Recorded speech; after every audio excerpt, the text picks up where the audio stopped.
photo. Hi guys, welcome back to my channel. Today is snowy and cold, so I thought it would be fun to do a little Q&A. I had you guys ask me questions on Instagram, but before we get started, I definitely need a coffee just for like cozy vibes, so be right back. And we're back. This is my second coffee of the day. Brooks is being a little fussy today. This is also during like tummy time, and I have a call with my management soon. So I'm putting a lot of pressure on myself to get this video filmed and have a very concise answer. So let's get into it. I plan on doing a lot more of these in 2025. So if you're not following me on Instagram, make sure that you are. I'll leave my username down below. But the first question was advice for the person who quit teaching because of a toxic environment, going back to school to go into a new field. I hate that so much. That is just not what my situation was when I was a teacher. I was at the same small school for 5 years. I had a few different partner teachers, but our teams were very small. Like it was me and another girl each year. And I ended up making like the best friendships with all of my partner teachers. I think admin has a big role to play in like toxic environments in the workplace. But again, I did not experience that, and I am so thankful that I didn't experience that. So good for you for changing it up, but also maybe look for a different school. But I don't know, that's so hard. But good for you for changing it up and not staying in a toxic environment. How do you keep your baby so dry? Which bibs do you use? My 3-month-old drools so much. Okay, Brooks does drool so much. I don't always put him in bibs because I feel like they do get kind of like nasty over time, but I always have a burp cloth with me, whether it's like in my pocket, in my diaper bag, in my car. I am constantly using a burp cloth. So that is how I keep him dry, but it just is one of those things, especially when they start teething, like you just got to make sure that you're being on top of like wiping them. And I change his clothes a lot too, which causes a lot of laundry for myself. Do you make as much money as you did teaching by being an influencer? And I think this is like a fascinating question, and it's very loaded. So yes, you make a lot more money being an influencer. You can make 3 to 4 times what you get paid monthly as a teacher by doing a 15-second TikTok or a set of stories on Instagram, which is mind-boggling to me. But you also have to keep in mind that influencers pay taxes all at once, at least I do.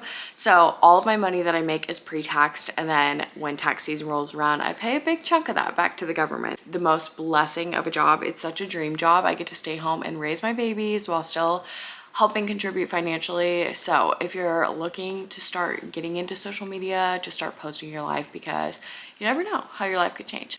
This next one is, how did you transition your baby to his own room and crib if you have? I am struggling hard. Okay, I feel like this is a general consensus from most people that having your baby sleep in the crib at night is just like a big milestone in general. If I could go back, I would probably have put him in the crib sooner than I did. I did it at 3 months, and I still think that he would have done better if I put him in a little bit earlier. So for my next baby, I'm gonna start it a little earlier. I just started to gradually introduce it by doing naps in there during the daytime, and eventually that led to overnight. Your baby's just having a really hard time in the crib, I would maybe put them in there when they're super happy, like during their playtime, and put some toys in there. That way they can just get used to the crib, used to their scent on the sheet, and it's just not as intimidating of a thing. This next one makes me laugh and kind of goes along with sleep, but it says, how did you get through the 4-month sleep regression if he has had one? Boy, did he have one. The 4-month sleep regression was the hardest thing I think I've experienced as a mom thus far. It was brutal. He was like waking up through the night like newborn, like every 2 to 3 hours. And I really don't know how I made it through. I think coffee, and a lot more coffee, but we made it through. I think we're still going through some growing pains. Like he'll still wake up in the middle of the night here and there. But thank God we are past the sleep regression. I would just say nap when you can. Treat yourself to as many coffees as you want to have per day. Rely on support and help from other people. This next one is really sweet because it is very true. It says, how hard was it for you to leave your job? You seem so happy, and I love that for you. It was hard and it wasn't at the same time. So it was hard because I feel like I had the most cush teaching situation ever. I had a small team, a partner teacher I loved, a small school, a community I loved. admin that I liked. Like literally nothing was wrong about my teaching situation other than I just wanted to be a stay-at-home mom. This was gonna be the decision from the day that we found out we were pregnant. I tell myself that if I ever go back to teaching, I will never have a situation as like amazing and cush as I did.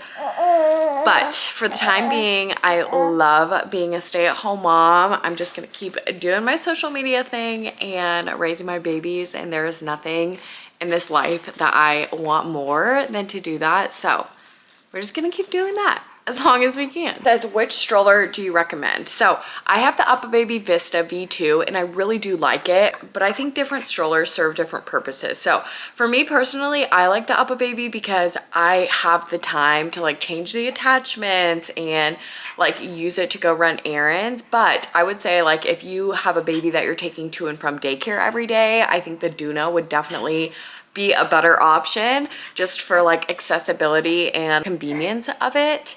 But my girlfriend has the Mockingbird and it is identical to the UPPAbaby and a very big fraction of the price of the UPPAbaby. So I would say if you're looking for a stroller that has like different attachments to it, I would definitely go with the Mockingbird because it truly is like identical to the UPPAbaby and it has really cute colors. But I love my UPPAbaby. A lot of people say it's not very good when you have multiples, like you have to put more than one rumble seat on or whatever, but we will cross that bridge when we get to it. But for right now, I've loved our UPPAbaby. How much support do you have when you go to the gym, etc.? Where does baby go wanting to start a routine? That is something that I am so grateful for. I have such a good support system. My parents live locally, my in-laws live locally. With my husband's work schedule, he does not work a functional 9 to 5. So finding time to be able to go do those things for myself, I have to be very intentional about it. But when I do like text my mom or whoever and say like, hey, I really need a workout today, like my mental health needs it, she will always like find time in her schedule or drop everything she's doing. I realize that that is definitely not the case for everybody, and I feel like so blessed and fortunate that I have people that are able to watch him for me. This one is cute. It says, what is your phone wallpaper? It's a picture of Brooks at his 5 months, and I think it is so cute. I love this next one, especially new moms.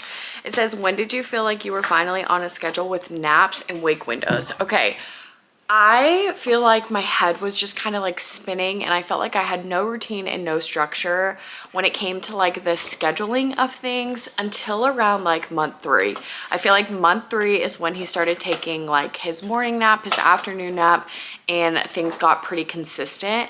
Once I felt like things were consistent, that's when I did sleep training and I just felt like on top of the world. Like we had a morning schedule, we had a day schedule, he had a nighttime routine. If you feel like you're just a chicken with your head cut off, just wait until month 3. I would say month 3 was like bliss for me. I was like, I've got the mom thing, I've got it figured out. I love how you share positive postpartum. What is your weekly schedule? Okay, this is like my favorite thing to talk about as a new mom, but I created a schedule for myself like week 2 postpartum, just because I didn't want to slip into postpartum depression or get baby blues or things like that. So I think doing this schedule like genuinely helped me prevent any of that from happening. I wanted something that was very attainable, very easy, but still made me feel like accomplished throughout the week. I'm a very type A personality and I love my lists. So Mondays were my Meals and Move Monday, where I would go to the grocery store and then come home and either go to the gym